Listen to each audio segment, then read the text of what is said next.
How to install Clash Royale on iPhone. I will show you how to do it in just a few simple steps.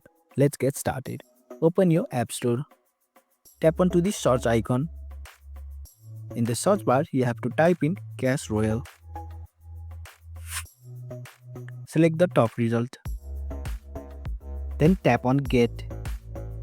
Access your Touch ID. And it will start downloading. It may take some time to download the app depending on your internet speed, so you have to be patient. Once the download is completed, tap Open to launch the game. Then you have to set the age for the game,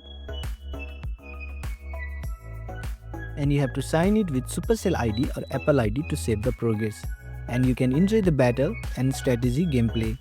And that's it, you are now ready to play Clash Royale on your iPhone. Thanks for watching. If you found this helpful, give it a thumbs up and consider subscribing for more tutorials. Drop a comment if you have question or suggestion for future videos. And don't forget to check out our playlist. See you in the next one.